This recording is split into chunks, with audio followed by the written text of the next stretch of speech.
नमस्कार मित्रों, माई steno warriors YouTube channel में आप सभी का स्वागत है।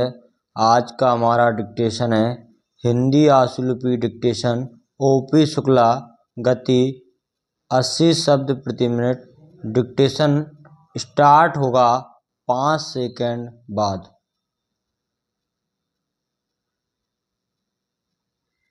स्टार्ट। सभापति महोदय, आपकी आज्ञा से 3 दिनों से जो बहस रेलवे पर हो रही है उसका उत्तर देने के लिए मैं खड़ा हुआ हूँ, इसलिए समय आने पर आज उत्तर देने की आज्ञा आपने मुझे दी है। इस बार के बजट पर कुछ विशेष बातें देखने में आई।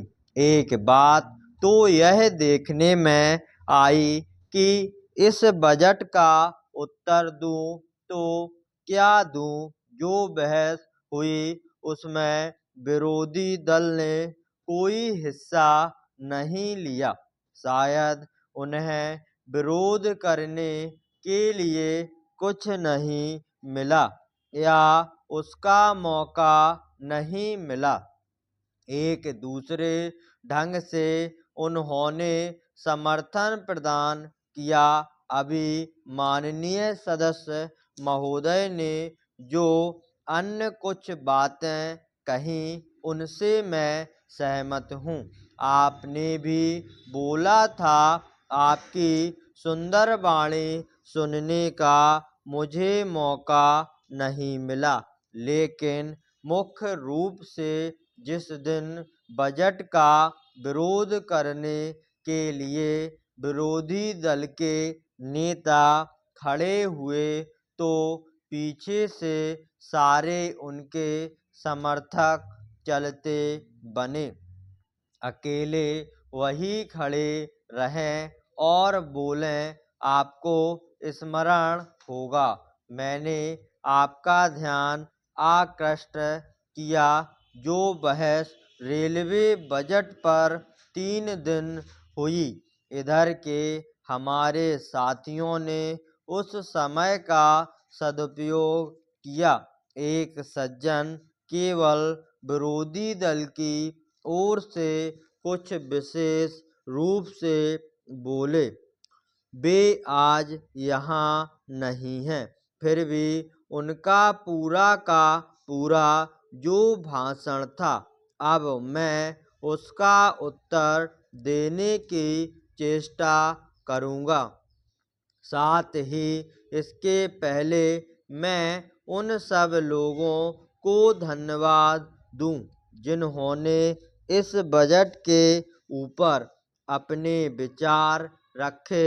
ऐसे लोग जिन्होंने इस बजट का स्वागत किया और बड़ी उदारता के साथ इसका समर्थन करने की कृपा की, अपना सहयोग प्रदान किया, उनके प्रति मैं कृतज्ञ हूँ।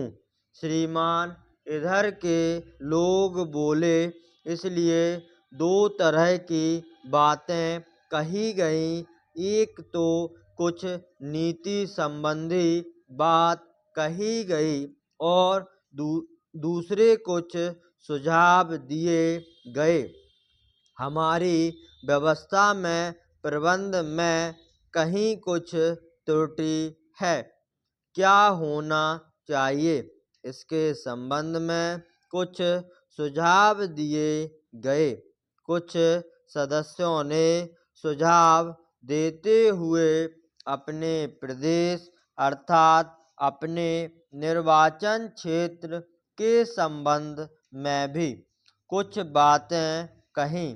मैंने देखा कि 2 तरह की बातें कही गईं, एक तो नीति संबंधी और दूसरी सुझाव संबंधी। जो बातें कही गईं उनका बहुत कुछ हमारे साथी माननीय सदस्य ने दे दिया। इसलिए मैंने सोचा है कि उन्होंने कुछ बातों की चर्चा करके एक तरह से मेरा बोझा बहुत हल्का कर दिया है। स्टॉप।